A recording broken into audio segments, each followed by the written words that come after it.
Terima kasih Pak Kodeks, operator kami. Shalom, selamat malam Bapak Ibu yang terkasih di dalam Kristus yang berada di dalam ruangan ini maupun yang berada di live chat. Selamat bertemu kembali pada acara pembelajaran firman Tuhan di kelas Zoom ini pada hari Rabu 24 Mei 2023. Bersyukur sekali pada Tuhan karena pada saat ini kita masih bisa dipertemukan kembali di sini dalam keadaan yang sehat untuk bisa kembali berkumpul bersama dan belajar kembali pembakalan firman Tuhan. Baik, sebelum acara ini dimulai, mari kita awali terlebih dahulu dengan doa pembukaan. Saya minta kesediaan dari Pak Kodeks untuk memimpin doa pembukaan. Dipersilakan Pak Kodeks. Baik, Bapak Ibu, mari kita berdoa. Bapak yang Maha Kasih, Maha Baik, bersyukur di malam hari ini kita mendapatkan sharing firman Tuhan dari hamba-Mu, Pendeta Bagus, Engkau yang mengurapi beliau dalam menyampaikan kepada kami semua kan topik malam hari ini tentang Yesus Kristus, Nabi, Imam, dan Raja. Engkau juga memberikan kepada kami koneksi internet yang lancar supaya acara ini dapat berlangsung dengan baik dari awal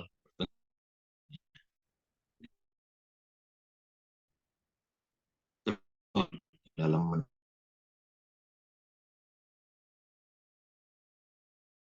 memberikan juga Tuhan kami bisa bersekutu satu sama lain walaupun Engkau sucikan dan yang kami pergunakan dari handphone maupun apa elektronik yang kami pergunakan dalam saat. Terima kasih Bapak telah berdoa dan bersyukur di dalam nama anak Yesus Kristus. Haleluya. Amin. Amin. Baik, pada acara malam ini seperti biasa yang menjadi narasumber kita adalah Pak Bagus. Shalom, Gus. Shalom Shalom. Bu, shalom, selamat malam Bu. Iya, gimana Pak kabarnya? Puji Tuhan. Baik. Baik, iya, oke.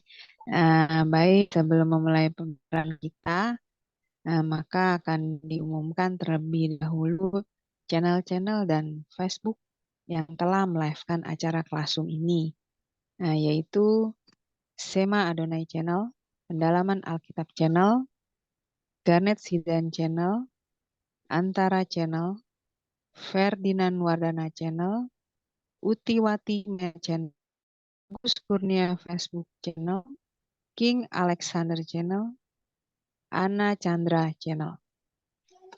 Kepada Bapak Ibu yang terkasih dalam Kristus, bagi yang belum subscribe channel-channel kami, tolong bantu kami untuk mensubscribe channel kami agar pelayanan kami lebih maksimal lagi ke depannya. Terima kasih Bapak dan Ibu. Baiklah, untuk mempersingkat waktu, maka saya akan serahkan acara ini selanjutnya pada narasumber kita, yaitu Pak Bagus. Dipersilakan Pak Bagus. Oke, shalom Bapak Ibu semuanya. Shalom. Ya, puji Tuhan, kita bisa hadir malam hari ini di Zoom ini untuk bersama-sama belajar dengan sebuah tema Yesus Kristus, Nabi, Imam, dan Raja. Oke, nah saudara, kalau kita berbicara tentang gelar atau jabatan Yesus Kristus, ya, tentu kita mengetahui ada banyak gelar, ada banyak jabatannya, ya gitu. Minggu lalu kita membahas tentang Mesias, Yesus sebagai Mesias, Anak Allah, begitu. Nah, untuk minggu ini kita belajar gelar serta jabatan Tuhan Yesus di dalam dunia ini, begitu. Nah, saudara, di judul tadi kita melihat Yesus Kristus, Nabi, Imam, dan Raja. Ya, mungkin kita bertanya, ya, apa sih Nabi itu? Mengapa Yesus disebut juga sebagai nabi? Mengapa Yesus juga disebut sebagai imam? Mengapa Yesus juga disebut sebagai raja? Lalu, kalau memang Yesus itu raja, di mana kerajaannya di dunia ini? Kan gitu. Lalu kalau Yesus itu sebagai nabi, apa yang dia sampaikan? Kalau Yesus itu imam, apa yang dilakukan? Nah, saudara, next kita bahas satu persatu ya. Yang pertama, Yesus Kristus sebagai nabi. Next. Oke. Silakan dibaca Yohanes 7 ayat 40. Itu diklik aja, Pak. Next. Apa? Oke. Silakan salah seorang dari kita dibaca Yohanes 7 ayat 40. Yohanes 7 ayat 40. Ya. Beberapa orang di antara orang banyak yang mendengarkan perkataan-perkataan itu berkata, "Dia ini benar-benar nabi yang akan datang." Ya. Nah, jadi saudara, di dalam Yohanes 7 ya, yang kita baca tadi, yang 7 ayat 40, di situ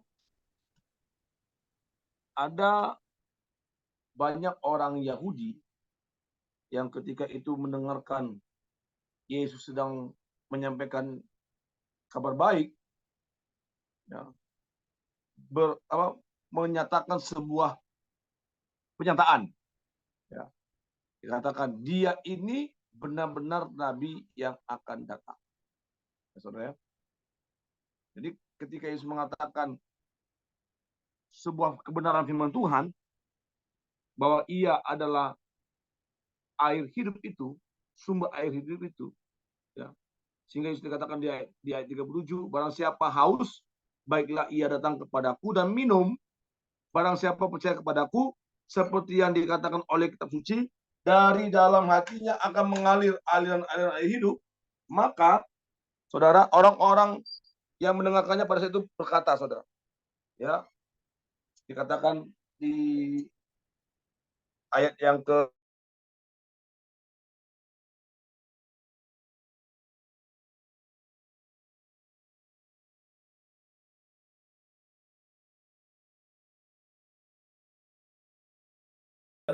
dia ini adalah, ya, tetapi ada juga mengatakan di ayat yang ke-41, yang lain berkata ia ini Mesias. Tetapi yang lain lagi berkata bukan, Mesias tidak datang dari Galilea. Nah, saudara, banyak orang Yahudi menerima dan mengakui Yesus sebagai nabi. Tetapi ada juga tadi ya, dari orang Yahudi tidak menerima dan mengakui Yesus sebagai nabi. Dalam Yohanes 7 ayat 52. Nah, jawab mereka, ya, apakah engkau juga orang Galilea? Selidikilah kitab suci dan engkau datang dari Galilea. Next. Okay. Nah, apa arti dan makna nabi dalam Alkitab? Ya. Nah, dalam Perjanjian Lama, saudara, nabi adalah seseorang yang melayani Allah secara khusus, okay? Dan mendapat perhatian khusus dari umatnya. Jadi nabi itu dipilih oleh Allah, dipanggil oleh Allah untuk sebuah tugas khusus, okay? Ya. Dan mendapat perhatian khusus dari umatnya. Sebagai contoh, Musa dipanggil dari Mesir karena Musa bangsa Israel itu diperbudak di Mesir. Maka saudara, Allah memanggil Musa dan memilih Musa untuk menjadi seorang nabi bagi bangsa Israel. Kenapa? Karena bangsa Israel berseru-seru kepada Allah nenek moyang mereka bahwa mereka sangat menderita di tanah perbudakan itu, di tanah Mesir. Hingga Allah akhirnya memanggil Musa, memilih untuk menjadi nabinya, ya, menyampaikan sebagai perpanjangan tangan Allah, menyampaikan suara Allah bagi umatnya. Nah, saudara, dalam perjanjian baru, nabi disebut sebagai orang yang berbicara langsung dari Allah. Ya, kalau kita lihat, saudara, di dalam Alkitab, ya, seorang nabi itu, ya, dia memang berbicara langsung, yang sumbernya dari Allah. Jadi Allah yang menyampaikan firman-Nya kepada nabi, maka nabi menyampaikan firman Allah itu kepada umatnya. Dalam konteks adalah bangsa Israel sebagai umat pilihan Allah. Nah, tugas nabi, saudara, mengungkapkan kehendak Allah kepada umatnya. Nabi adalah perantara Allah dengan manusia. Nabi harus menyerukan jalan kebenaran dan pertobatan bagi manusia. Ini tugasnya, saudara. Jadi tugas Nabi itu bukan berperang. Bukan. Dalam konteks Alkitab, tugas Nabi adalah sebagai orang yang menyerukan jalan kebenaran dan pertobatan bagi manusia. Ya. Contohnya, Yunus. Ketika Yunus dipanggil, ya, untuk menjadi seorang nabi Allah ke kota Niniwe, apa tugas yang dikasih oleh Allah bagi Yunus? Untuk menyuarakan suara pertobatan kepada kota Niniwe, supaya penduduk kota Niniwe jangan dibinasakan oleh Allah. Dan begitu. Ya. Yunus dipanggil untuk menyuarakan jalan kebenaran, suara kebenaran. Nah, ini, saudara, tugas nabi itu, saudara. Ya. Selain dia menyampaikan suara dari Allah, perantara antara Allah dan manusia, nabi itu juga menyerukan jalan kebenaran dan pertobatan bagi manusia, saudara. Ya. Makanya, saudara, kalau di dalam di Alkitab ada juga saudara nabi-nabi palsu, ada. Kenapa dikatakan dalam Alkitab itu nabi-nabi palsu? Karena yang mereka perkatakan itu bukan jalan kebenaran, saudara, tapi jalan menuju kebinasaan. Jalan bukan untuk menyembah Allah yang benar, Allah nenek moyang Abraham, Ishak dan Yakub, bukan itu, tapi menyembah dewa-dewa Baal. Nah, itu, saudara. Ya. Itu kalau dalam konteks Alkitab, saudara. Nabi-nabi palsu itu, saudara. Ya. Nah, nabi-nabi palsu dalam Alkitab itu bukan untuk bukan menyuarakan pertobatan bagi umat, bukan. Tapi justru membawa umat itu menjauh dari Allah yang benar, saudara. Makanya, ya, kalau kita lihat di tentang kisah Elia itu, ya, kan beda, saudara. Ya. Sehingga hanya Allah menghukum nabi-nabi palsu itu, kan itu. Nah, saudara. Nah, dalam Kristus Yesus, peran jabatan nabi mencapai puncaknya di mana otoritas Yesus Kristus melebihi nabi sebelum dan sesudahnya. Bahkan Yohanes Pembaptis pun mengatakan, membuka tali kasutnya pun aku tidak layak. Kenapa? Karena Yohanes Pembaptis sadar, saudara, walaupun dia dipanggil, dipilih oleh Allah untuk menyuarakan suara pertobatan, untuk menjadi nabi di tengah-tengah bangsa Israel. Tapi ketika Yesus itu datang, saudara, Yohanes Pembaptis sadar, saudara, bahwa dia sedang berhadapan dengan siapa. Makanya Yohanes Pembaptis mengatakan, membuka tali kasutnya pun aku tidak layak. Aku membaptis kamu dengan air, tapi dia yang lebih besar dari aku akan membaptis kamu dengan Roh. Ini, saudara. Nah, saudara, Yesus Kristus adalah subjek dan objek dari pewahyuan Alkitab yang berbicara tentang dia, saudara. Jadi, Yesus itu, saudara, kenapa dia memiliki gelar dan jabatan nabi, saudara? Karena dialah sang firman Allah itu, saudara. Dia yang diutus oleh Bapa ke dalam dunia menjadi manusia untuk menyuarakan suara kebenaran, saudara. Untuk menyampaikan firman kebenaran. Dan untuk menyuarakan pertobatan, saudara. Supaya apa? Supaya semua orang sadar, saudara.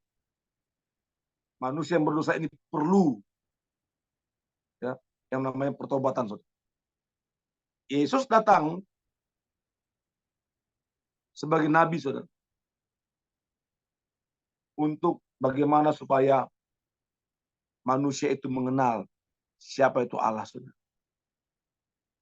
Ya, jadi saudara, tidak hanya firman Allah yang disampaikan, tidak hanya kabar baik yang disampaikan oleh Tuhan Yesus Kristus, tetapi Yesus juga sebagai seorang nabi dengan jabatan nabi, saudara, dialah perantara antara kita manusia yang berdosa dengan Bapa. Ini, saudara. Sama seperti ketika bangsa Israel, saudara, memiliki seorang nabi, maka nabi itu menjadi perantara untuk untuk menyampaikan apa yang menjadi aspirasi suara umat kepada Allah Bapa, saudara. Sama juga, saudara, untuk menyuarakan suara Allah Bapa kepada umatnya, saudara. Nah, next kita melihat, saudara, gelar dan jabatan Yesus yang kedua sebagai imam. Apa maksudnya, saudara? Yesus Kristus sebagai imam. Next. Nah, imam adalah seseorang yang dipilih dan diurapi Allah sebagai perantara Allah dengan manusia. Imam, saudara, dalam Alkitab, yang khususnya dalam Perjanjian Lama, itu yang mempersembahkan korban kepada Allah atas nama umat. Jadi umat tidak bisa, saudara, menyampaikan langsung persembahan korban kepada Allah. Tidak bisa, saudara. Harus melalui perantaran imam. Karena imam yang dipilih dan diurapi oleh Allah sebagai perpanjangan tangannya. Jadi segala sesuatu itu harus melalui imam. Nah, imam sebagai mediator keselamatan manusia.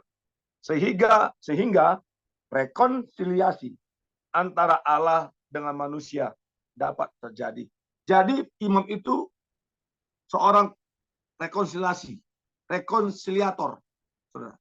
Ya, jadi seorang juru damai, ya, antara Allah dengan manusia. Sehingga melalui perantaran imam inilah Allah menerima segala bentuk persembahan korban dari umat. Saudara. Kenapa? Karena kalau kita lihat, saudara, dalam bait Allah itu ada ruang Maha Kudus, ada ruang umat. Jadi umat tidak boleh masuk ke ruang Maha Kudus. Hanya imam yang boleh, saudara, masuk ke ruang Maha Kudus untuk mempersembahkan korban kepada Allah. Saudara. Imam ada dua macam, saudara, yaitu imam besar dan imam biasa dalam Alkitab. Ya. Nah, imam dalam Perjanjian Lama selalu berasal dari keturunan Harun. Ya. Itu. Jadi seperti Melkisedek itu, ya, itu imam Allah yang besar. Ya. Nah, kenapa, saudara, Melkisedek ini, saya singgung sebentar ya, yang adalah Raja Salem disebut imam Allah yang besar, imam besar. Nah, ini, saudara, sebenarnya kalau kita lihat dari apa namanya bahasa asli, saudara, Raja Salem itu raja damai. Oke. Nah, inilah kalau dalam bahasa teologi itu, Alkitabnya itu apa namanya, teofaninya Allah. Oke. Lewat firman-Nya. Ya. Memang waktu itu, saudara, firman-Nya itu belum memperkenalkan diri bahwa nama Yesus belum ada. Nanti, saudara, ketika ketika malaikat Gabriel bertemu dengan Yusuf dan Maria, baru diperkenalkanlah namanya siapa, yaitu Yesus. Nah, tetapi saudara, eksistensi firman Allah itu, logosnya Bapa itu sudah ada, saudara. Gitu. Makanya ya teofaninya Allah itu dalam sosok firman itu sudah bertemu dengan Abraham. Gitu. Ya. Nah, ini. Kalau di dalam Alkitab itulah disebut sebagai Melkisedek itu teofaninya Allah, saudara. Raja Salim, Shalom, Raja Damai. Ya. Nah, lalu saudara ada imam biasa. Ya, beda saudara. Jadi ada imam besar, ada imam biasa. Oke. Nah, imam dalam penyelamat tadi katakan selalu berasal dari keturunan Harun. Ya. Karena keturunan Harun itulah yang dipilih dan diurapi dan ditugaskan oleh Allah sebagai imam turun temurun. Nah, ini saudara. Ya. Kalau dikatakan itu suku Lewi. Ya. Nah, next. Kalau kita baca saudara dalam Ibrani 1. Silakan dibaca Ibrani 1 ayat 3 dan Ibrani 2 ayat 17.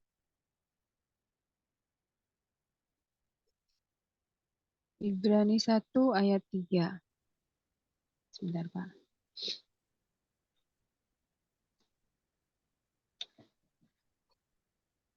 Nggak ada di sini ya, Pak? Nggak ada, Bu. Buka Oh aja. iya, sebentar ya, Pak. Ya.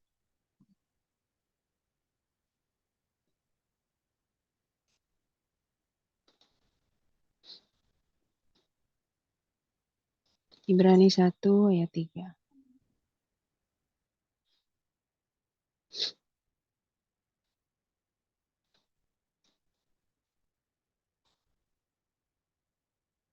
Ia adalah cahaya kemuliaan Allah dan gambar wujud Allah dan menopang segala yang ada dengan firman-Nya yang penuh kekuasaan. Dan setelah ia selesai mengadakan penyucian dosa, ia duduk di sebelah kanan yang maha besar di tempat yang tinggi. Amin. Amin. Lalu Bu, pasal 2 ayat 17. Ini sebentar, Pak. Pasal 2. Ibrani pasal 2 ayat 17.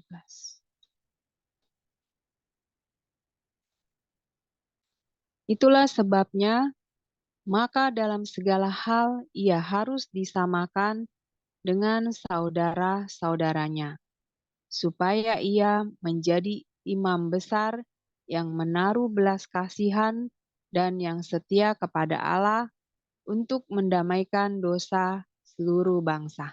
Amin. Amin. Nah, saudara, kalau kita lihat saudara, garis keturunan dari Yesus, ya, dia bukan dari Lewi, saudara. Ya, Tuhan Yesus itu bukan lahir dari suku Lewi atau dari keturunan Harun. Nah, kalau kita lihat saudara, berarti ya kan, padahal tidak ada imam dari yang lahir dari di luar dari keturunan Harun, tidak ada.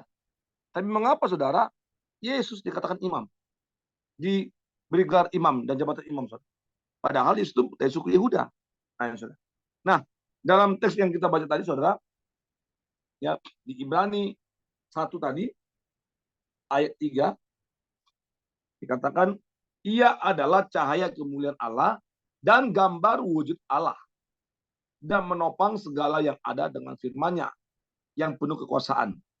Dan setelah ia selesai mengadakan penyucian dosa, ia duduk di sebelah kanan yang maha besar di tempat yang tinggi. Artinya saudara, dari kriteria imam, sekalipun Yesus Kristus bukan dari garis keturunan Lewi ataupun Harun, saudara, tapi Yesus Kristus dialah perantara, manusia yang berdosa dengan Allah Bapa. Dialah cahaya kemuliaan Allah. Dialah gambar wujud Allah Bapa yang kelihatan, saudara. Jadi hanya sang firman itulah atau logos Bapa itulah yang terlihat, saudara. Ini saudara. Makanya katakan dialah gambar wujud Allah, dan menopang segala yang ada dengan firman-Nya yang penuh kekuasaan. Ia juga yang mengadakan penyucian dosa.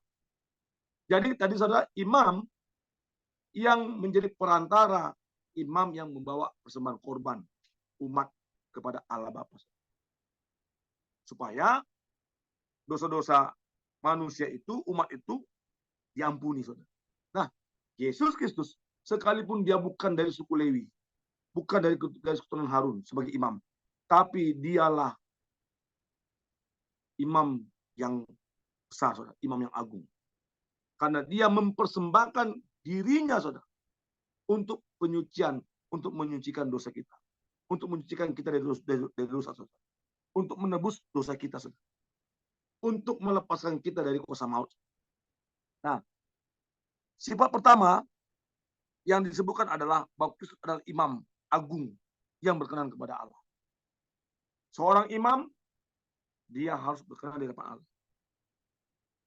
Karena kalau dia tidak berkenan di hadapan Allah, maka dia tidak layak sebagai imam, saudara. Nah, sifat kedua yang dinyatakan adalah bahwa Kristus itu imam besar yang berbelas kasih serta solider dengan manusia.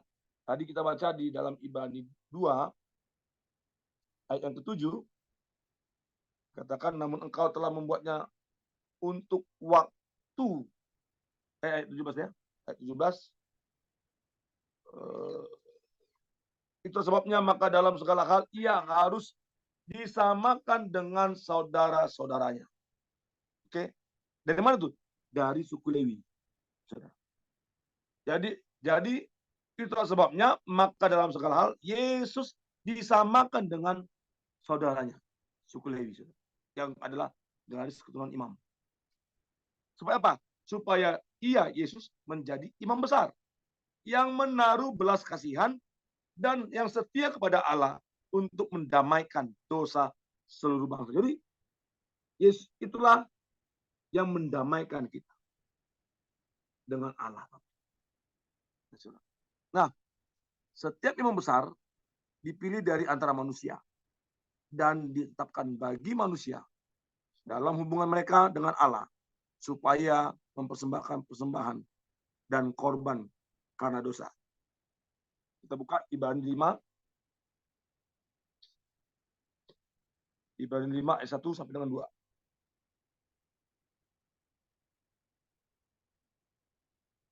Ibrani 5 ayat 1 sampai dengan 2 ya, Pak?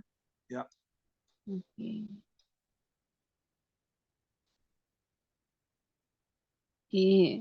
Sebab setiap imam besar yang dipilih dari antara manusia ditetapkan bagi manusia dalam hubungan mereka dengan Allah, supaya ia mempersembahkan persembahan dan korban karena dosa.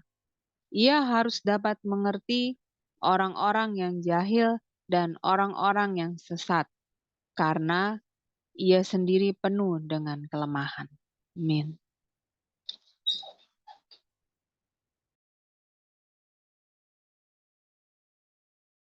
Oke. Nah, Ya. ya lanjut lagi, Bu. Lanjut lagi di ayat sampai dengan ayatnya yang Ketiga ya, Pak. 6. Oke. Yang mengharuskannya untuk mempersembahkan korban karena dosa, bukan saja bagi umat, tetapi juga bagi dirinya sendiri.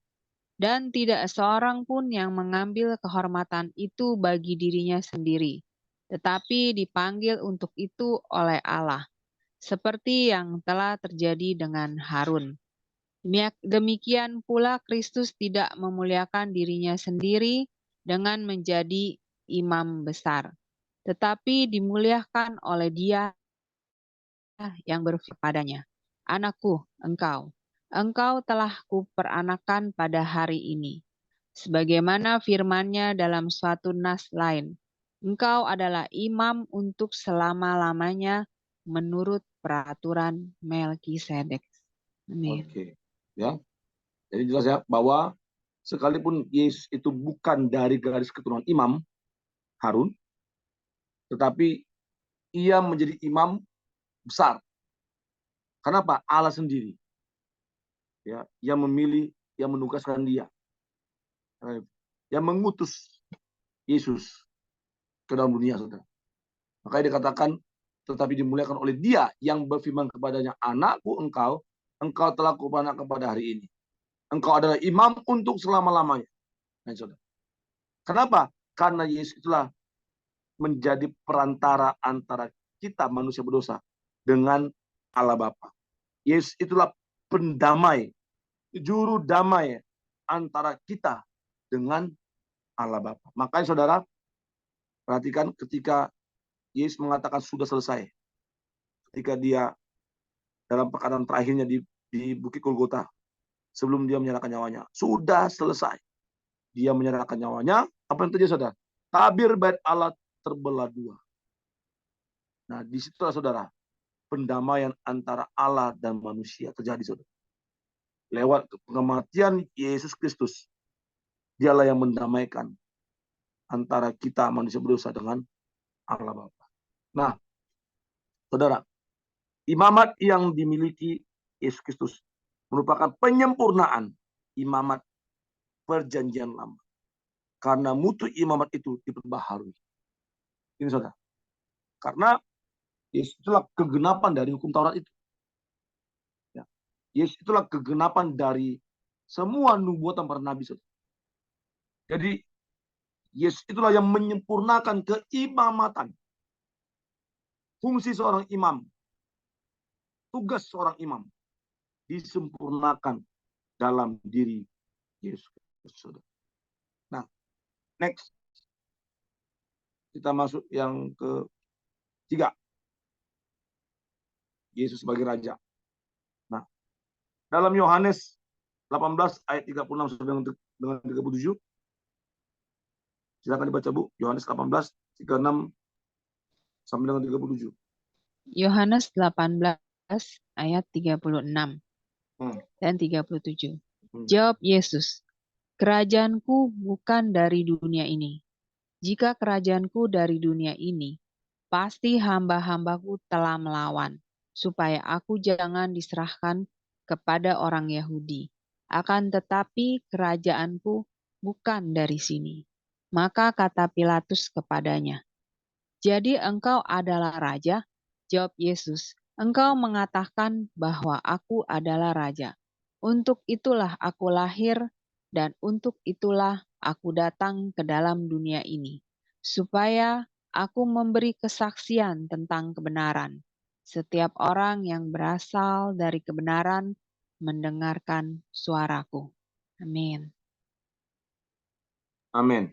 Nah, di sini saudara, Yesus menyatakan kepada orang-orang Yahudi pada saat itu, ya, tentang siapa dia yang adalah raja.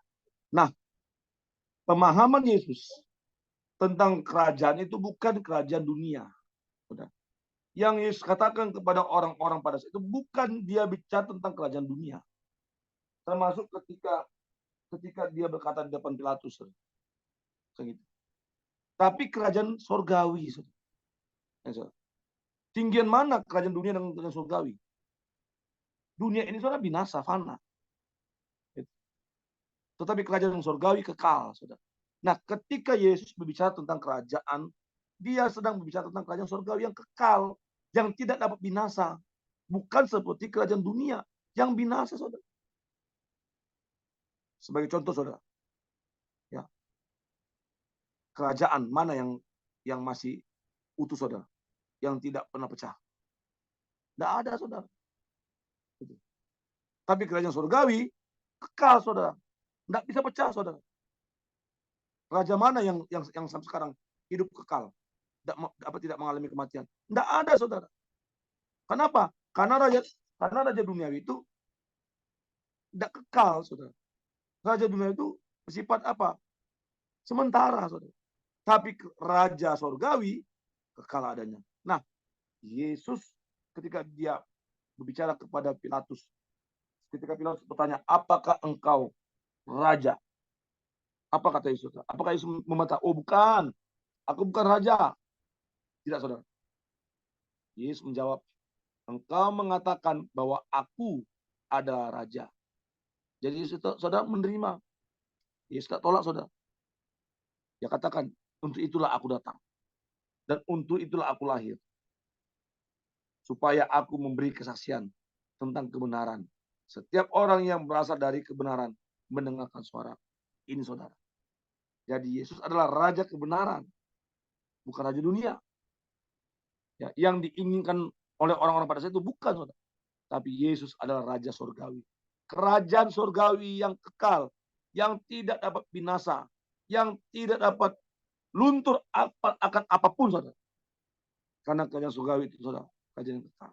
Nah, next. Sebutan Yesus sebagai raja bukan dalam artian raja yang memimpin suatu wilayah duniawi, tetapi suatu kerajaan yang datang dari dunia dan surgawi, saudara. Ya. Nah, sebagai raja, Yesus mendapat wewenang dari Allah Bapa untuk menjadi hakim atas semua umat manusia. Realitas kerajaan Allah dimanifestasikan secara nyata dalam seluruh aspek kehidupan Yesus, mulai dari kelahirannya. Orang Majus datang dari timur, saudara, untuk melihat raja mana yang lahir, saudara. Jadi orang Majus juga sudah mengkonfirmasi kepada Herodes, ketika ada bintang besar bersinar, maka akan lahir, maka sudah lahir seorang raja. Ya, saudara. Nah, mulai dari kelahirannya, karya-karya mujizatnya, pengajarannya, kematiannya, kebangkitannya, dan kenaikannya ke surga, saudara. Yesus memenuhi syarat disebut sebagai raja, yaitu pertama, Yesus adalah sang firman Allah sendiri, sehingga ia memiliki kuasa atau otoritas ilahi. Saudara. Apa yang ia ucapkan atau yang ia katakan akan terjadi, saudara. Ya, akan menjadi, saudara. Ya. Yang kedua, secara eksplisit Yesus menyatakan bahwa ia memiliki kerajaan, yaitu kerajaan yang bukan berasal dari dunia ini. Ketiga, melalui hidup dan segala perbuatannya, Yesus menghadirkan pemerintahan Allah yang didasarkan pada kasih, keadilan, perdamaian, dan keselamatan bagi seluruh ciptaan. Yang keempat, yang terakhir, saudara. Pemerintahan Allah yang ia nyatakan diatur dalam peraturan atau undang-undang atau hukum yang menempatkan spiritualitas, yaitu sikap batin manusia di hadapan Allah dan sesamanya. Makanya, saudara, apa yang saya katakan, bukan orang yang, salah satunya, bukan orang yang berseru kepadaku, Tuhan, Tuhan, akan masuk ke dalam kerajaan surga. Tapi setiap orang yang melakukan perintah Bapakku, itu yang masuk surga. Bukan orang yang sudah mengatakan, oh Tuhan, aku sudah mengusir setan demi namamu. Aku sudah mengadakan mujizat demi namamu. Aku sudah membangkitkan orang mati. Bukan seperti itu. Tapi orang yang melakukan segala firman Tuhan, perintah Bapa, itulah yang masuk dalam kerajaan surga. Jadi Yesus memberikan hukum, memberikan aturan, rule bagi kita, saudara. Bagaimana supaya kita hidup kekal, masuk dalam kerajaan surga. Nah, saudara, itu saudara pelajaran kita malam hari ini, bahwa Yesus Kristus adalah Nabi, Imam, dan Raja. Amin. Saya serahkan kepada host, silakan. Iya, terima kasih Pak Bagus untuk materinya malam ini. Luar biasa, mengajarkan kita untuk mengenal siapa Yesus Kristus, Sang Juru Selamat kita. Yaitu dia adalah Nabi yang memang berasal dari Allah sendiri. Dia mengajarkan kita tentang kebenaran, keadilan, dan juga Yesus adalah imam, yang artinya dia adalah imam besar yang menjadikan dirinya sendiri sebagai korban persembahan untuk satu kali dan selamanya untuk menebus dosa manusia dan memberikan manusia keselamatan ya Pak. Dan juga dia adalah sebagai raja, yang artinya bukan raja yang berasal dari dunia ini yang mengajarkan tentang hal-hal yang bersifat keduniawian, tetapi dia adalah raja yang mengajarkan kita tentang kasih, memimpin kita, mengajar kita tentang kasih, keadilan, perdamaian, dan keselamatan yang bukan untuk kehidupan di dunia ini, tetapi untuk keselamatan kita setelah kita kembali kepada Allah Bapa. Luar biasa ya Pak Bagus. Jadi Yesus yang kita sembah itu sebagai juru selamat kita itu benar-benar satu sosok yang uh, sebagai suatu anugerah bagi kita anak-anak Tuhan, karena dia bukanlah menjadi manusia yang biasa saja, tetapi dia manusia yang luar biasa ya Pak bagi kita semua. Ya baik, Ya. kita akan masuk dalam sesi diskusi atau tanya jawab atau sharing. Silakan bagi Bapak Ibu yang ingin menambahkan atau bertanya tentang materi malam ini kepada Pak Bagus. Terlebih dahulu raise hand ya kalau ingin bertanya. Dipersilakan Bapak dan Ibu.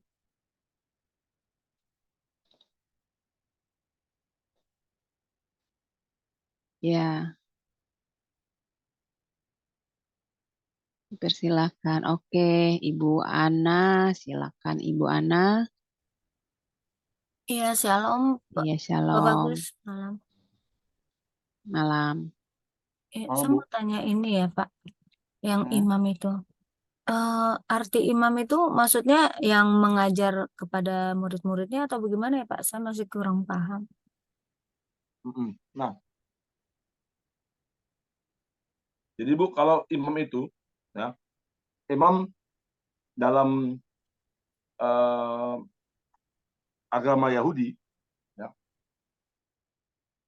ketika mereka, jadi imam itu orang yang dipilih dan yang diurapi oleh Allah sebagai perantara. Jadi imam itu segala sesuatu itu apa yang mau disampaikan oleh umat kepada Allah, apa yang mau dipersembahkan oleh umat kepada Allah harus melalui perantaraan imam. Gitu Bu. Ya. Nah, jadi tugas imam itu bukan hanya dia ngajar, ya, memberitakan firman Allah, oke, ya, karena itu sudah tugas nabi.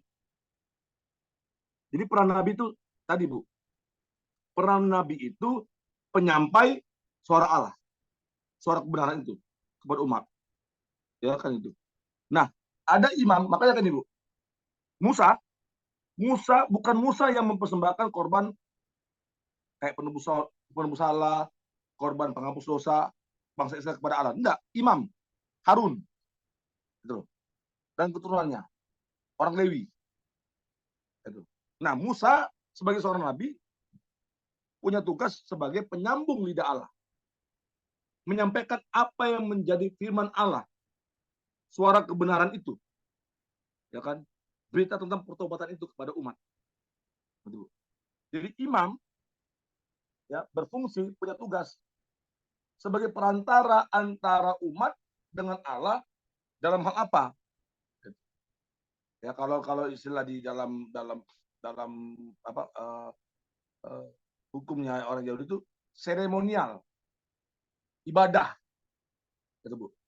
Ya, mempersembahkan korban, ya kan, itu. Lalu untuk menyampaikan apa yang menjadi apa namanya perantara antara manusia dengan Allah, dalam doa. Nah itu Bu, Bu Ana. Ya.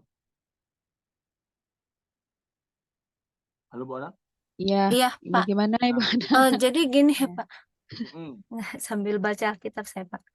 mm, Soalnya ini,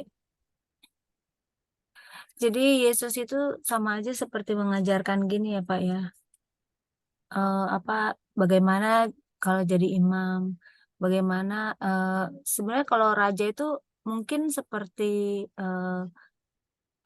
yang atasan gitu, mungkin seperti itu kali ya, Pak ya. Mencontohkan seperti itu bisa jadi kali, Pak. Atau gimana, Pak? enggak, ini Bu. Makanya kenapa Yesus itu punya gelar dan jabatan Nabi, Imam, Raja. Sebenarnya Bu itu terpisah Bu. Gitu. Oh. Ya, raja itu tidak bisa jadi imam. Nah, kenapa? Karena dalam tradisi dan kehidupan bangsa orang Yahudi, orang Israel itu raja itu dari keturunan Yehuda, bukan Lewi. Gitu loh. Orang Lewi, suku Lewi tidak bisa jadi raja, Bu. Oh iya betul, Pak. Iya, suku Lewi tidak boleh menjadi raja untuk memerintah. Karena mereka fungsinya imam. Gitu loh. Kan gitu. Nah, Yehuda juga seperti itu. Suku Yehuda tidak bisa jadi imam, tidak bisa jadi keturunan Harun, tidak bisa. Mau dipasang pun tidak boleh, Bu. Tidak bisa. Iya. Kenapa? Betul. Karena mereka bukan imam, tapi mereka adalah keturunan raja. Nah, tapi dalam diri Yesus, ya, itu termaktub semuanya. Nabi, imam, raja. Beda. Gitu. Ya. Kenapa? Karena Yesus itu bukan manusia biasa. Karena dia ada natur ilahi. Gitu. Jadi dalam dua naturnya Yesus, natur Allah, natur ilahi, dan natur manusia. Nah, ini yang tidak dimiliki oleh kita manusia biasa. Makanya Yesus punya otoritas. Iya, betul, Pak. Iya. Nabi sebagai karena dialah sendiri itu firman Allah itu, ya kan gitu. Makanya kita perhatikan di dalam Alkitab Perjanjian Baru selalu Yesus kalau dia berkata, akulah. Tidak pernah dia mengatakan firman Allah berbicara kepadaku, lalu kusampaikan Iya. kepadamu. Tidak ada itu. Kenapa? Karena dialah firman Allah itu. Gitu. Nah, itu. Dialah suara Allah itu, suara Bapa itu. Nah, itu. Jadi dia menyandang gelar dan jabatan Nabi karena memang dialah yang menyampaikan firman Allah kepada umat. Nah, tadi katakan kenapa dia juga diberikan gelar dan jabatan sebagai seorang imam? Karena dialah perantara antara kita manusia berdosa ini dengan Allah Bapa. Nah, gitu. Bahkan dia sendirilah yang menjadi korban itu, anak domba Allah itu, yang mengorbankan dirinya untuk menebus kita, untuk membenarkan kita di hadapan Allah Bapa. Makanya tadi saya katakan tadi, ya kan, ketika Yesus mengatakan sudah selesai, maka tabir dari Allah terbelah dua. Nah, jadi tidak ada lagi yang ada ruang pemisah antara ruang yang maha kudus dengan ruang umat. Tidak ada lagi. Kenapa? Karena semuanya itu sudah dilaksanakan dalam diri Yesus Kristus, Bu. Nah, itu. Lalu Yesus kenapa Yesus dikatakan sebagai raja? Karena dia punya otoritas. Kan Yesus mengatakan segala kuasa, baik yang ada di bumi, baik yang ada di semua diberikan kepada. Nah, jadi raja itu juga berbicara tentang otoritas. Yesus punya otoritas yang paling tinggi, saudara, Bapak Ibu. Kenapa? Karena dia raja dan segala raja. Pemerintahannya bukan pemerintahan duniawi, tapi pemerintahan Yesus itu adalah pemerintahan surgawi, kerajaan surga. Dialah yang memerintah kerajaan surga. Makanya saya katakan tadi di awal, tinggian mana kerajaan dunia dengan kerajaan surga? Kerajaan surga pasti. Kenapa? Karena kerajaan dunia itu tidak kekal. Sementara itu semua raja akan mati. Gitu. Tidak ada raja di muka bumi ini yang hidup kekal. Tidak ada itu. Tapi Yesus sebagai raja dan segala raja, dia hidup kekal. Dia raja, segala raja. Kerajaannya bukan dari kerajaan dunia ini, tapi kerajaannya adalah kerajaan surgawi. Nah itu Bu Ana. Iya. Pak, Jadi karena Yesus itu punya kuasa, makanya orang kira Yesus itu Allah sendiri ya Pak ya. Kenapa Bu? Kan banyak tuh yang bilang kalau Yesus itu adalah Allah sendiri. Betul. Ya karena Yesus maksudnya Allah kasih Yesus maksudnya kuasa gitu ya, otoritas gitu kan. Nah, ya. Jadi Jadi gini, Bu. dikiranya Yesus itu ya Allah sendiri gitu. Nah, jadi gini Bu. Jadi kita harus bedakan. Nah ini Iya. ini nanti larinya ke ke Trinitas ya, Tritunggal. Jadi gini. Jadi Allah itu Bu, kalau ketika berbicara kepada tentang Allah, ya kita sedang berbicara tentang hakikat. Oke. Yesus adalah Allah. Yes. Dia adalah Allah. Dalam hakikatnya. Kan begitu. Ya gitu. Nah, tetapi dalam pribadinya, dalam kepribadiannya dia bukan Bapa. Oke. Dia adalah anak. Dia adalah Sang Firman. Kan gitu. Makanya ketika bicara kalau di dalam Alkitab Bu, ketika bicara tentang Allah, berarti Yesus sedang merujuk pada Bapa itu. Bukan pada dirinya. Oke? Makanya gini. Makanya saudara teman-teman, perhatikan baik-baik kalau kita baca Alkitab, pelan-pelan baca Alkitab supaya kita paham. Jangan seperti orang Oneness asal comot, dia tidak pahami, akibatnya apa? Gagal paham gitu. Jadi cenderung sesat, saudara. Kan gitu. Mereka mengatakan Bapa itu Yesus. Nah, ketika Yesus berbicara tentang Allah, ya, berarti dia sedang berbicara tentang Bapa. Itu merujuk kepada Bapa itu sendiri. Ya, kan gitu. Makanya dikatakan segala kuasa, ya kan, telah diserahkan kepadaku. Kan gitu. Jadi ketika dia mengatakan itu, berarti Bapa yang memberikan kepada Yesus kuasa, kepada Sang Firman kuasa. Makanya saudara, kalau kita pakai analogi orang Oneness atau Jesus only, ya kan, ini juga pernah saya tanyakan kemarin tuh waktu di TikTok tuh sama orang Oneness. Kalau dalam Matius 28, ya, kalau kita buka ya, Matius 28, tunggu ya, saya bacakan ya. Matius 28 ayat 19 kalau tidak salah.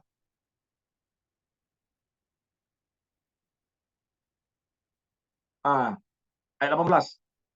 Ya, ayat 18. Matius 28 ayat 18. Ketika melihat mereka, ayat 18. Yesus mendekati mereka dan berkata, "Kepadaku telah diberikan segala kuasa di sorga dan di bumi." Oke. Nah, kalau kita simak saudara, ini Yesus sedang berbicara tentang Bapa yang memberikan kuasa kepada dia. Oke. Makanya dia katakan kepadaku, berarti ada yang memberi kuasa kepada Sang Firman, berarti Yesus. Maka Yesus mengatakan kepadaku telah diberikan segala kuasa di sorga dan di bumi. Nah, kalau kita pakai analogi orang Oneness atau Jesus only saudara, bahwa Bapa itu Yesus. Kebalik saudara, kacau. Kenapa? Karena kalau di sini dikatakan berarti kepadaku telah diberikan kuasa. Kalau Bapa itu Yesus, siapa yang memberikan kuasa itu kepada Bapa? Berarti ada yang memberikan kuasa kepada Bapa. Berarti ada yang lebih tinggi daripada Bapa. Allah Bapa. Kan kebalik saudara. Ini saudara. Jadi perhatikan kalau kita membaca Alkitab, ketika Yesus merujuk kepada Allah, mengatakan Allah yang telah mengutus aku, Bapa yang telah mengutus, berarti dia sedang berbicara tentang Bapa. Bukan berbicara tentang dirinya. Saudara. Makanya Yesus selalu berbicara tentang dua pribadi. Pribadi dia sebagai anak, sebagai firman Bapa, dengan pribadi Allah Bapa. Sumber dari segala sesuatu. Nah ini saudara. Itu saudara. Ya Bu ya? Bu Ana? Ya, Ibu Ana, Ya. bagaimana? Iya Pak. Ya. Jelas. Tetapi dalam hakikatnya Allah. Yesus itu Allah. Dalam hakikatnya. Jadi gitu saudara. Jadi kita sebagai orang Kristen sebenarnya simpel saudara. Jadi kalau kita bicara tentang Allah, berarti kita bicara tentang hakikat. Kita tidak menolak Yesus sebagai Allah. Yes. 1000% saudara. 1000%. Yesus adalah Allah. Bapa itu Allah. Iya, 1000% Bapa itu Allah. Roh Kudus itu Allah. Iya, 1000% Roh Kudus itu Allah. Dalam hakikatnya. Tapi dalam pribadinya berbeda, saudara. Bapa, Firman, dan Roh Kudus. Ini, saudara. Oke, silakan Bu Ana. Iya, Atau Bu Aling. Iya.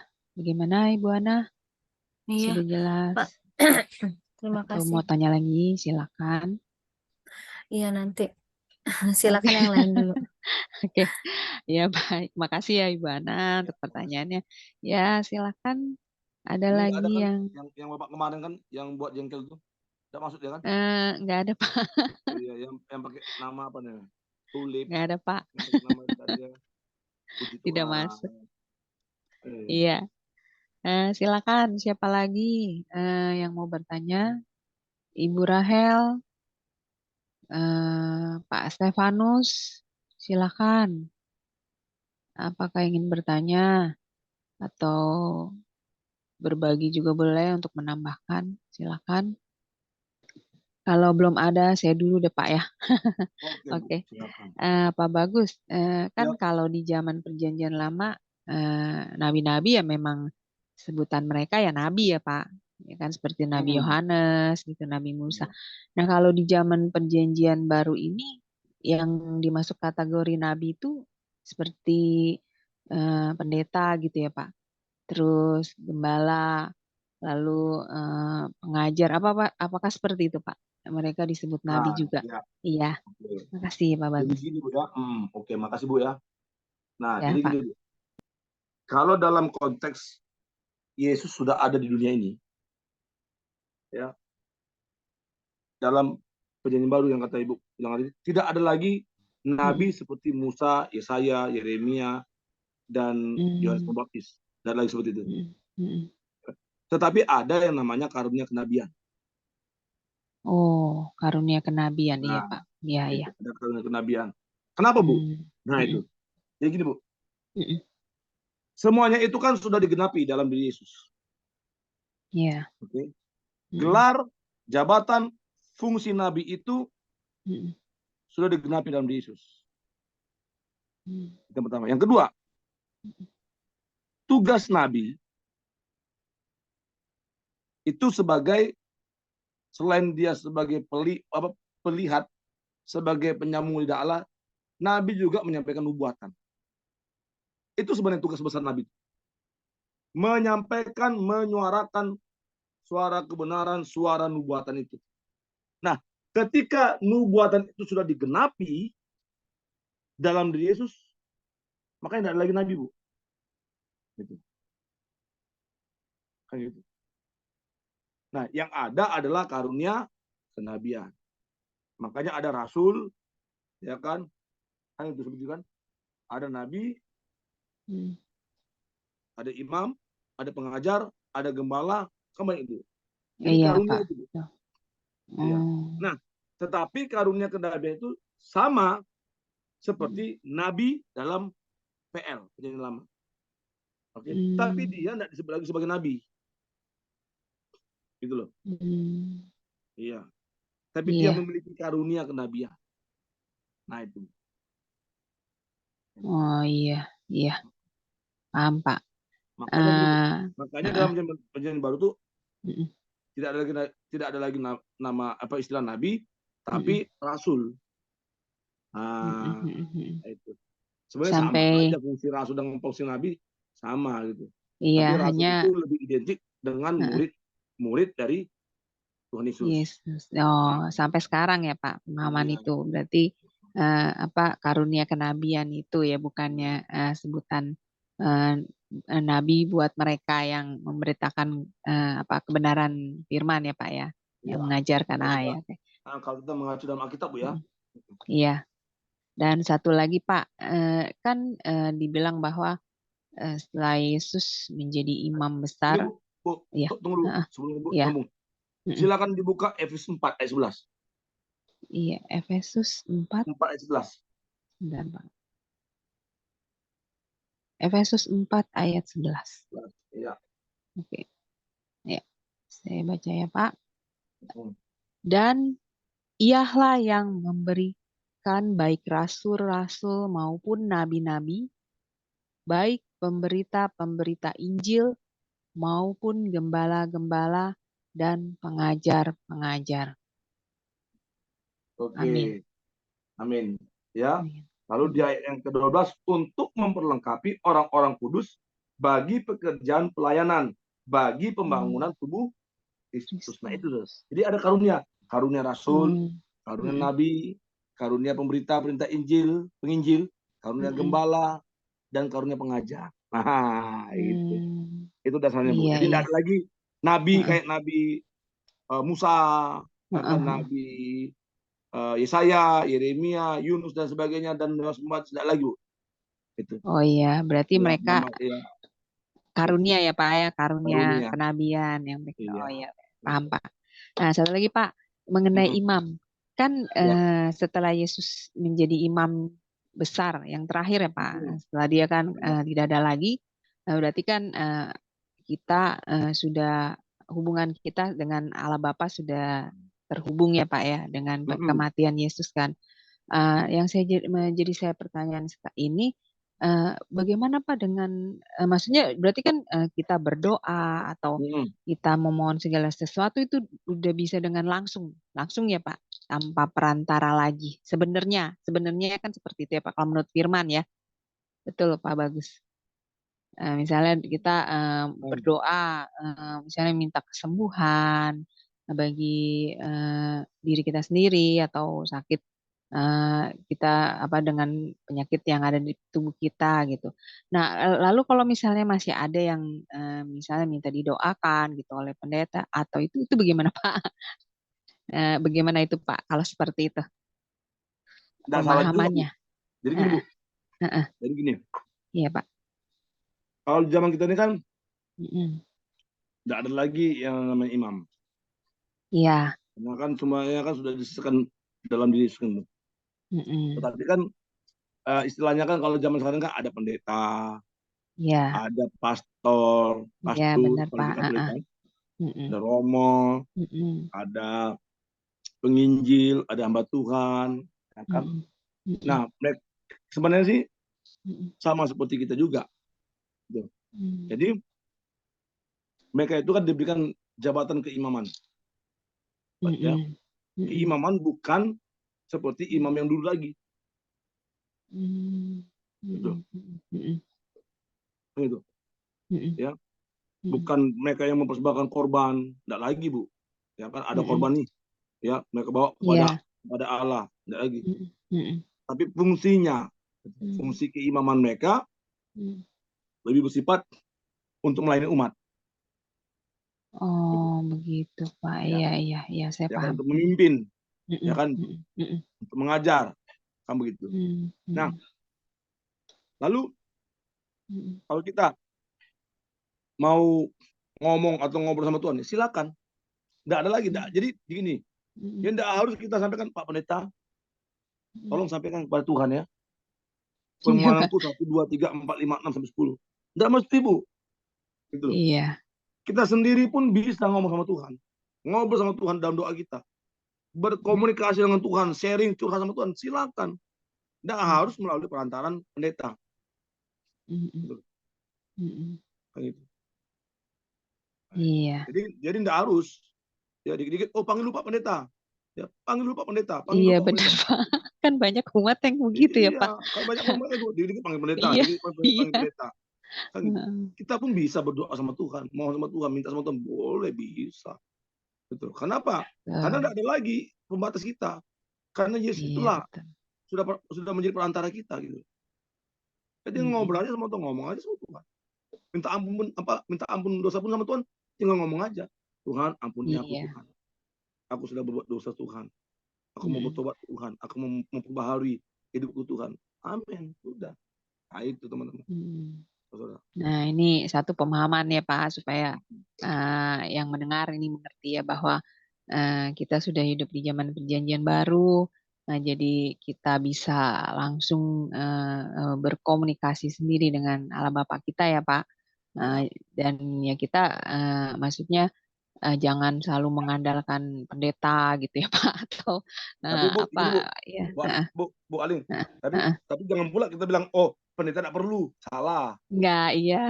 Iya. Tapi untuk hal-hal yang kecil kita harus belajar untuk ini Ya jangan sendiri pula ya kita bilang, Pak. aku tidak perlu pendeta, aku tidak perlu ke Heeh, gereja, aku tidak perlu lagi iya, romo. Jangan, salah itu, tidak iya, boleh.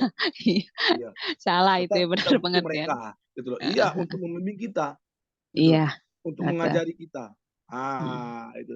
Jadi Mm. tetap kita membutuhkan rohaniawan, ya kan gitu. Iya betul Pak. Heeh. Entahkah itu pendeta, Mm. penginjil, Mm. romo, Mm. pastor dan lain sebagainya. Tetap Mm. harus butuh mereka. Mm. Gitu. Ya kan? Iya. Sekalipun kita juga bisa menyampaikan Heeh, secara pribadi dengan Tuhan. Nah, itu. betul, betul. Iya. Ya, terima kasih Pak Bagus untuk penjelasannya.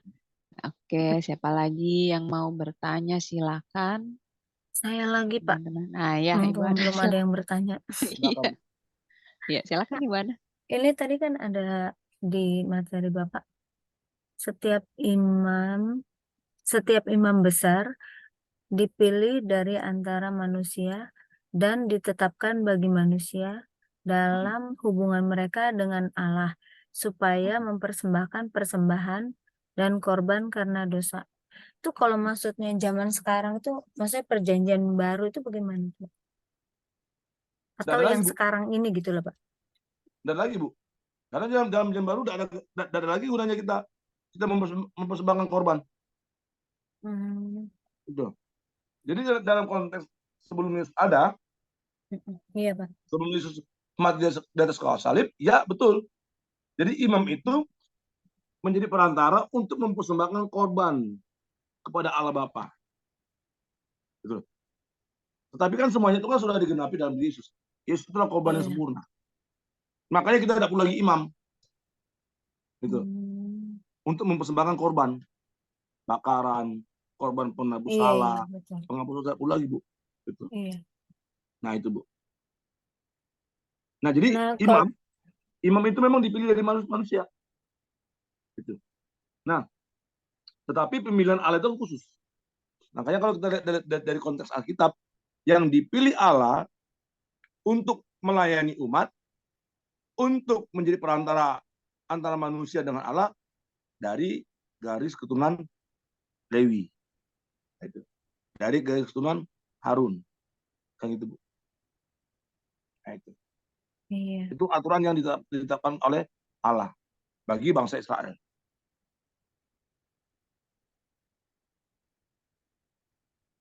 Ya, Iya Pak. ya paham Ibu Ana ya.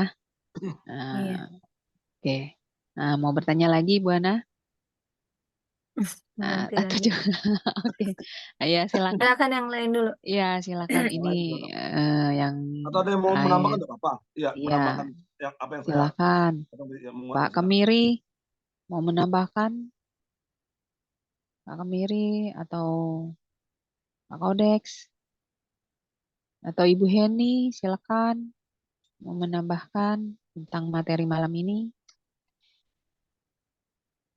Atau Ibu Rahel nih, Ibu Rahel biasanya bertanya nih Bu. Monitor Ibu Rahel. Oh, mungkin masih di jalan ya Pak. Biasanya Ibu Rahel bertanya ya Pak. Ibu Rahel mungkin Iya, lagi di jalan betul. ya, mungkin dia lagi di jalan ini kayaknya. Ya, Kak Stefanus. Sebenarnya ini ya Pak ya, apa maksudnya kayak Tritunggal gitu ya Pak ya? Yang mana Bu? Tentang Ya, apa Bu? kita Nabi Imam aja. Iya, Nabi, Imam. Imam, Raja. Iya. Jadi kayak Tritunggal. Jadi benar-benar ya Pak, ya, Tuhan Yesus itu benar-benar nabi, imam, Ya, dan imam. raja yang benar-benar luar biasa ya Pak.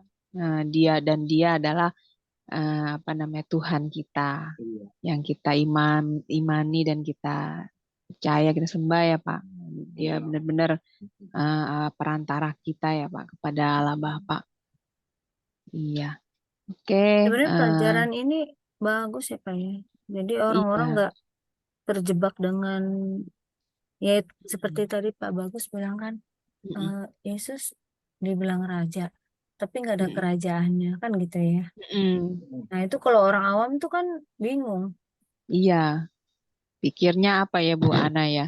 Raja Mm-mm. apa dia gitu ya? Padahal raja Nah, yang dimaksud oleh Yesus itu bukan kerajaan duniawi, tapi Bukan. kerajaan iya, Kerajaan surgawi. yang tidak binasa. Nah, Betul, ini iya, Kak. seperti raja. ini juga ya Pak Bagus, yang Mm-mm. orang-orang Israel itu yang nggak mau menganggap Yesus sebagai Mesias itu ya Pak, karena mereka Mm-mm. Iya, raja. mereka ya itu mereka merasa Iya. Yesus itu bukan seperti yang mereka impikan ya Pak, Iya. menjadi Karena misalnya karena pemimpin maunya politik mereka gitu ya. Heeh, dalam mindset mereka itu apa heeh, yang dilakukan oleh mereka terhadap Yesus, Yesus heeh. itu raja seperti Raja Iya, Daud. iya Mm-mm. seperti raja Dengan duniawi segala ya Pak. perkasa, Heeh, iya, heeh. gitu. Padahal Berperang, Kayak kerajaan gini, iya, kayak gini ya kerajaan membangun dia Pak ya. bukan di rumah, sini. Iya. iya, Heeh. Iya, ini bagus loh pelajarannya Pak Bagus ini Iya, mengajarkan kita. Yesus itu memang raja, tapi bukan raja dunia ini. Tapi dia raja iya yang betul. dari surga. Iya. iya, Dia akan memimpin kerajaannya itu berdasarkan kasih ya Pak. iya. Keadilan, kebenaran, perdamaian, dan keselamatan. Bagi kita yang percaya kepadanya ya Pak Bagus. Mm-mm. Iya. Ini Iya, mengajarkan apa namanya ini mengenalkan benar-benar Tuhan Yesus itu sebagai sosok yang bagaimana dalam pelajaran materi malam ini ya Pak Bagus ya Pak. iya, Dia adalah nabi, dia adalah imam besar karena dia adalah sang domba, anak domba sendiri sebagai apa penebus yang mengorbankan dirinya sendiri untuk menyelamatkan kita dan menebus dosa kita, luar biasa. Apa materi malam ini jadi iya, semakin betul. memperteguh iman kita dan juga semakin memperkaya iman kita akan pengetahuan tentang kebenaran firman Tuhan ya Pak Bagus, luar biasa. Puji Tuhan. Oke, Sebenarnya saya masih ada pertanyaan lagi, tapi silakan saya Ibu Ana. bentar Pak, Silakan. saya lupa ayatnya Oh, di iya. mana ya. Waktu itu ada catat kemana Iya, ya. ditunggu Bu Ana. Iya, Waktunya yang lain masih dulu itu Pak Stefanus nih. iya nih. Kak Stefanus, monitor Kak. Kak Stefanus monitor. Ah, tidak mungkin lagi mengerjakan apa gitu. Kayaknya ini lagi pada sibuk ya, hanya mendengarkan sepertinya sih. Tapi ya puji Tuhan ya, Pak Bagus materi malam ini menjelaskan secara gamblang ya Pak, siapa itu Yesus, Tuhan kita. Iya. Sudah ingat Ibu Ana apa yang mau ditanyakan? Bentar. Masih mencari ayatnya. Yang lain dulu Iya. deh. Iya, ini kayaknya nggak ada yang mau nanya. Ini sudah jelas mungkin ya Pak Bagus. Penjabaran Iya. Pak Bagus Ya, malam karena ini. ini diulang-ulang tuh ya. Emang perlu sih ya Mm-mm. Pak ya. Kalau Iya, Iya. supaya lebih jelas Bu Ana ya. Supaya Lebih lebih betul. ngelotok pemahaman. gitu lah. Iya, Mm-mm. pengertiannya Iya, ya Pak, pemahamannya Iya. tentang nabi, imam, dan raja. Oke. Mm-mm. Pak Kemiri ini monitor Pak. Biasa Pak Kemiri suka menambahkan ini. Silakan Pak kalau ini ingin menambahkan.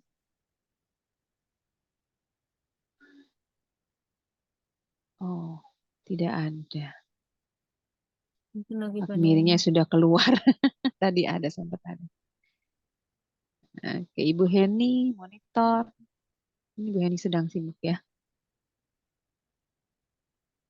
Oke. Bagaimana Ibu Ana? Sudah ketemu ayatnya? Belum. Belum ya? Mm-mm. Oke.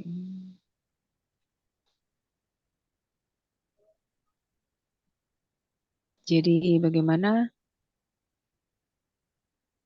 Apa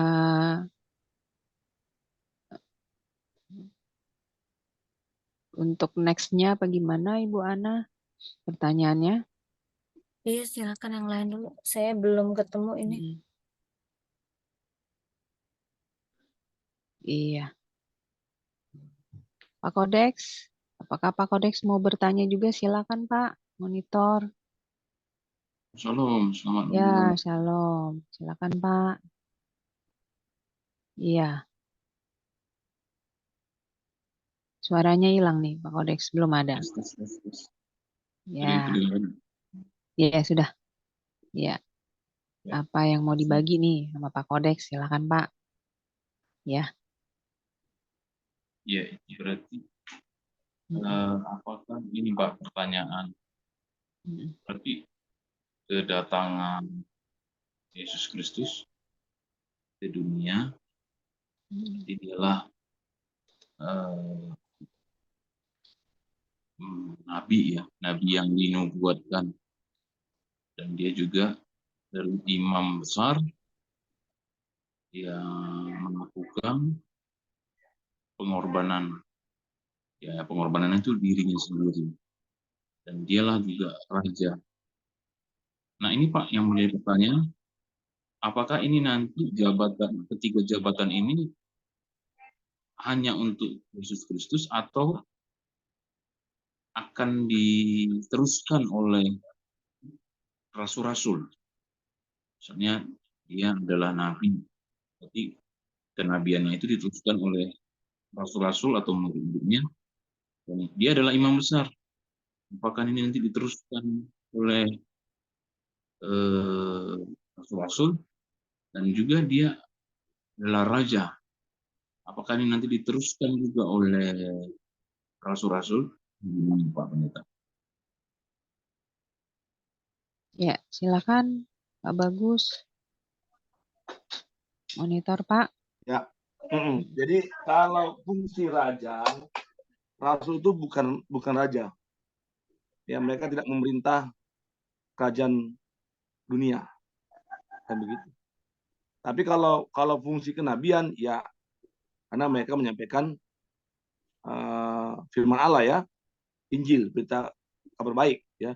Tetapi dalam konteks mereka rasul, gitu. Bukan dalam konteks mereka seorang nabi, kan gitu. Nah, untuk fungsi imam, tidak ada lagi fungsi imam. Gitu. Karena kan tadi kan saya sudah jelaskan, karena fungsi imam itu sudah dipenuhi dalam diri Yesus Kristus, kan seperti itu. Nah, itu. Jadi rasul itu memegang peranan sebagai pemberita Injil, kabar baik, kan begitu.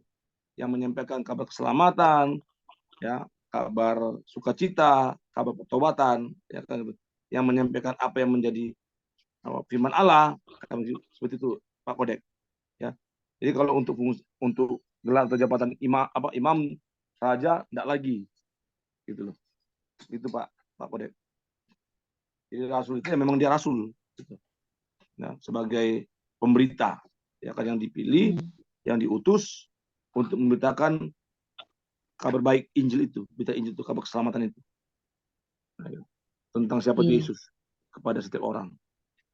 Gitu. Hanya gini, Iya. hanya kadang gini, apa kayak kita lah sebagai apa namanya, pria, bapak, ya kan. Nah, kita kan sering kan disebut juga, diilustrasikan kita ini nabi, imam, raja, ya kan, raja memerintah rumah tangga kita. Ya kalau untuk memerintah, kalau fungsi sebagai raja memerintah, oke, tetapi bukan sebagai jabatan raja. Nah, gitu. Ya kan gitu. Kalau fungsi sebagai imam, kita yang membawa istri kita, anak kita kepada Tuhan, oke. Tapi bukan kita punya gelar dan jabatan imam. Nah, itu. Atau nabi, kan begitu. Tapi fungsi seperti nabi, oke, kan begitu. Untuk apa? Kita menyampaikan firman Allah kepada keluarga kita, kepada anak kita, kepada istri kita, kepada saudara kita, kan seperti itu. Jadi bedakan gelar jabatan dengan fungsi. Nah, seperti itu. Yang menjalankan fungsinya sebagai nabi, imam, dan raja. Nah, seperti itu. Mungkin kan saudara kan pernah dengar itu, kan sering mendengarkan bahwa kita ini adalah nabi, imam, dan raja. Kan seperti itu.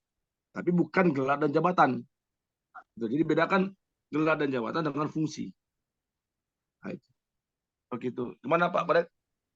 Iya, Bisa gimana? dipahami, Pak? Iya, Iya, jelas. Pak. Tapi ini ada satu, mungkin saya meminta penjelasan aja nih, Pak.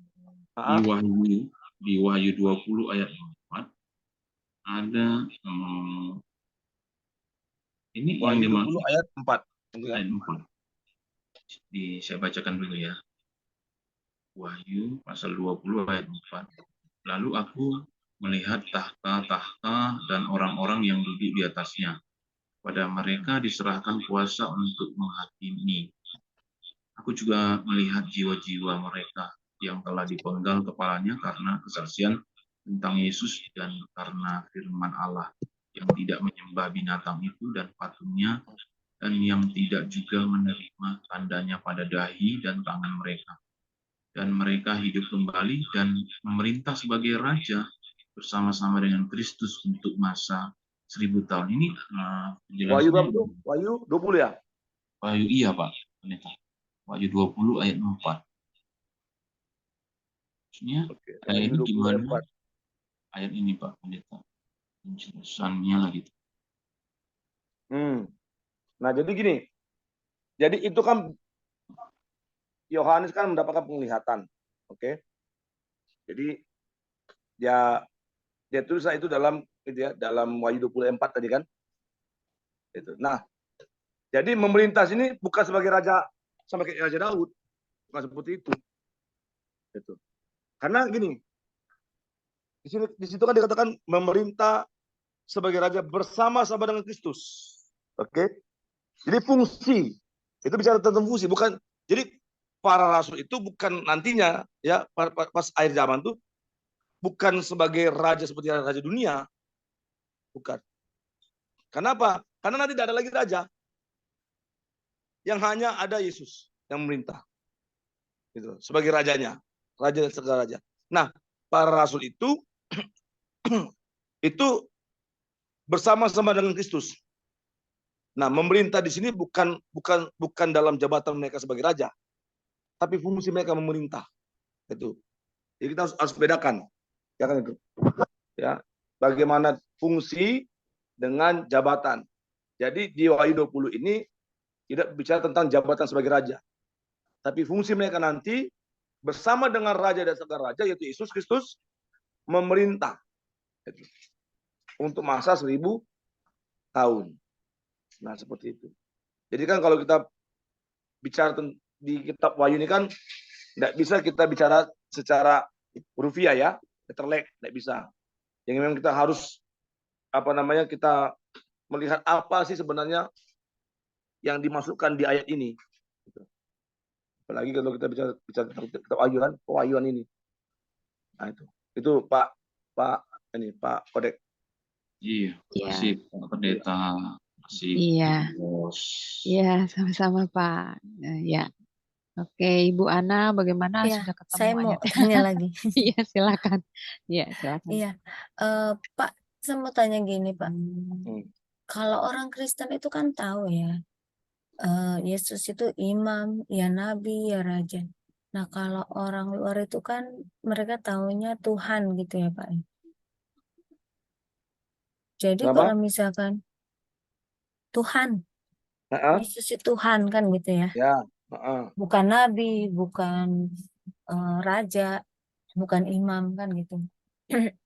Nah, kalau misalkan kita mau menjelaskan ke agama lain itu gimana Pak? Maksudnya gini, mereka kan taunya Tuhan gitu, bukan nabi. Siapa tuh Bu? Mereka tuh seberang ya? Orang-orang seberang? Iya. Oke.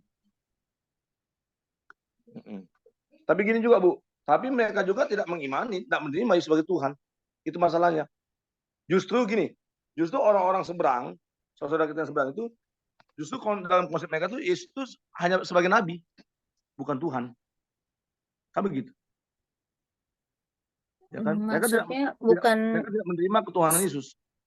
Justru mereka, orang-orang sebelah itu, saudara sebelah itu menerima dan mengakui sebagai nabi, bukan sebagai Tuhan.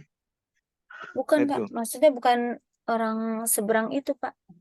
Siapa? yang kayak Buddha gitu kan mereka taunya kan Yesus itu Tuhan. Oh, yang Buddha, Hindu gitu ya.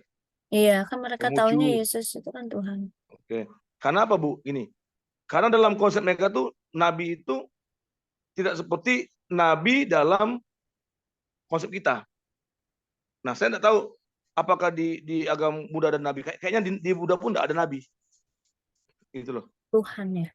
Iya, dalam yang saya pelajari ya, itu di dalam ini tidak ada istilah nabi, kan begitu.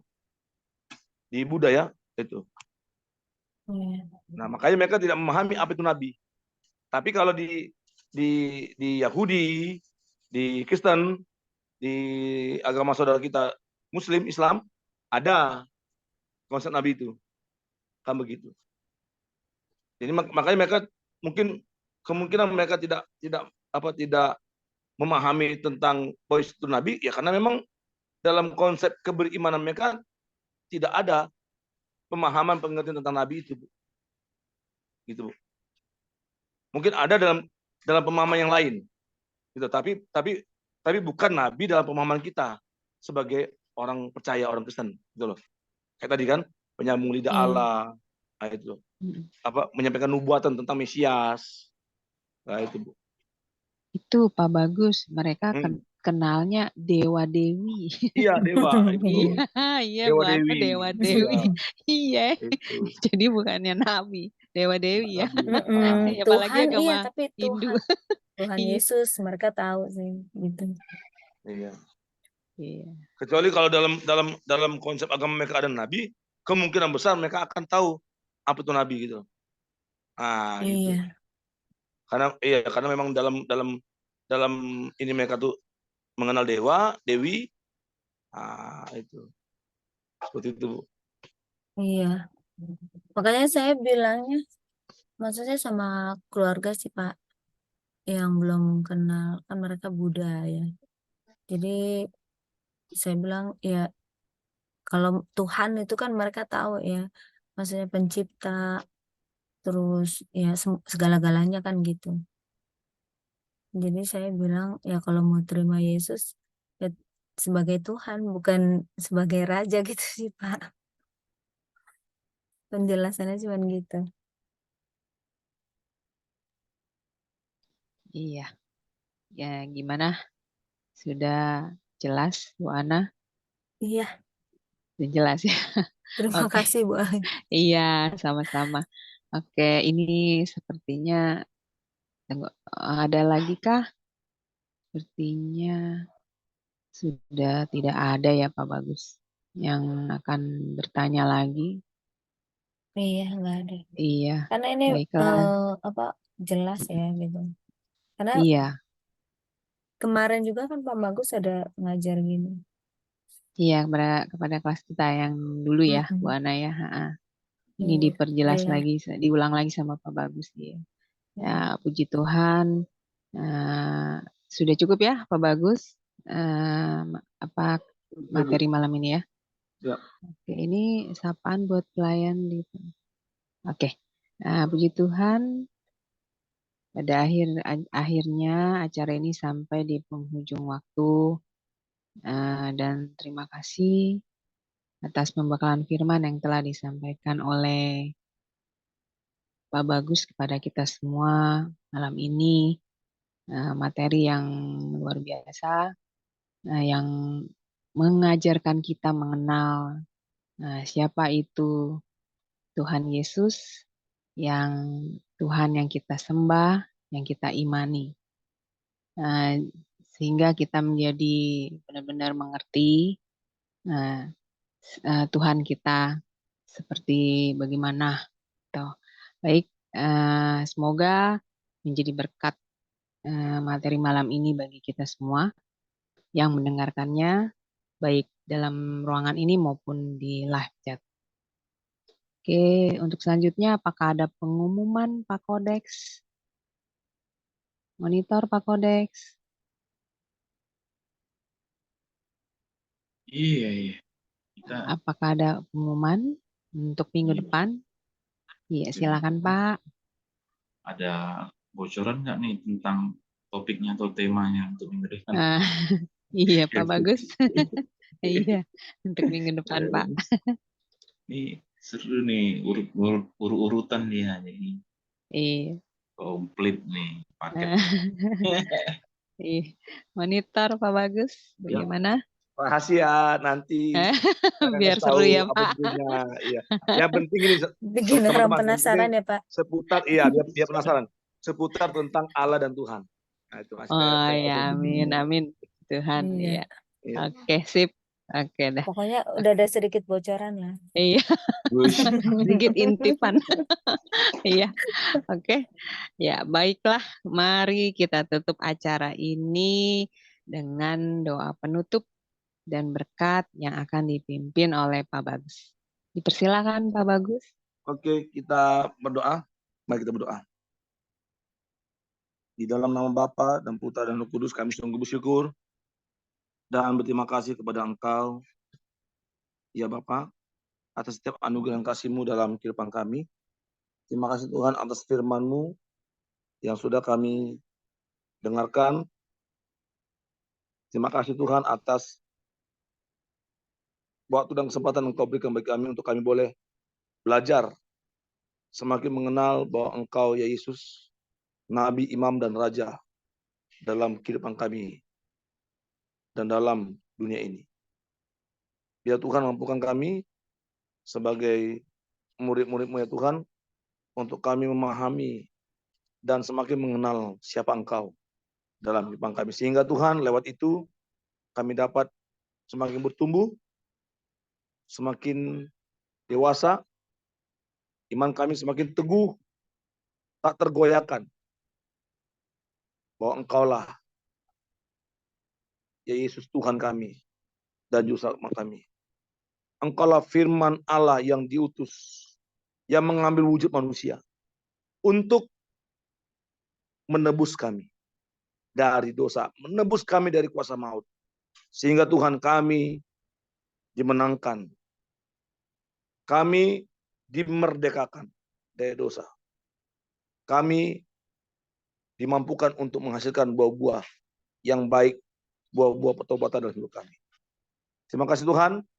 Kami akan akhiri sharing kami Tuhan, pembelajaran kami Tuhan malam hari ini, dan kami akan beristirahat. Engkau jagai, lindungi kami Tuhan, hingga besok pagi kami boleh bangun dalam keadaan sehat, tidak kurang suatu apapun, untuk kami kembali dapat melanjutkan pekerjaan kami, kegiatan kami, aktivitas kami Tuhan di esok hari dengan baik. Terima kasih Tuhan, berkati kami dalam setiap kehidupan kami Tuhan, dalam pekerjaan usaha kami, kesehatan kami, keluarga kami, anak-anak kami, Engkau berkati Tuhan. Terima kasih Bapak, inilah doa kami. Terpujilah Engkau kekal sampai selama-lamanya. Hanya di dalam dan demi nama Tuhan kami Yesus Kristus, kami sudah mengucap syukur dan berdoa. Kiranya anugerah Tuhan kita Yesus Kristus, pengasihan daripada Allah Bapa, serta persekutuan dalam Roh yang Kudus, itulah yang senantiasa tinggal dalam hidupmu, memperlengkapi, menguatkan, menghiburkan, memberikan sukacita dan damai sejahtera kepada kamu sekalian. Mulai hari ini, besok, dan bahkan sampai selama-lamanya. Amin. Amin. Haleluya, puji Tuhan. Amin. Terima kasih Pak Bagus untuk Terima pelayanannya. kasih teman-teman semuanya, Ya. Bapak Ibu semuanya. Terima kasih Pak Kodek Amin. sekali Terima kasih untuk Pak pelayanannya. Bagus. Iya. Yuk, Kalau nggak bisa Ya. hari Rabu kan bisa hari Jumat Pak. boleh. Tapi jam Jumat, 9 mungkin. Iya ya, soalnya jam 7 ada kelas ya Bu Ana ya. Mm-mm. jam Iya. Jumat itu Maksudnya saya kalau Pak Bagus nggak ada bisa. latihan paduan suara, saya tidak bisa saya Jumat. Oh, Oh, iya ya. Oke iya, Pak. iya. Sip. Yang Nantilah Iya. di WA aja Bu. Nanti dikabarin Oh, iya, aja iya. ya Pak Bagus. Oke, makasih. Terima Iya, kasih Pak makasih Pak Bagus. Bagus Yuk, untuk salam. pelayanannya. Tuhan Tuhan Yesus berkati. berkati. Oke.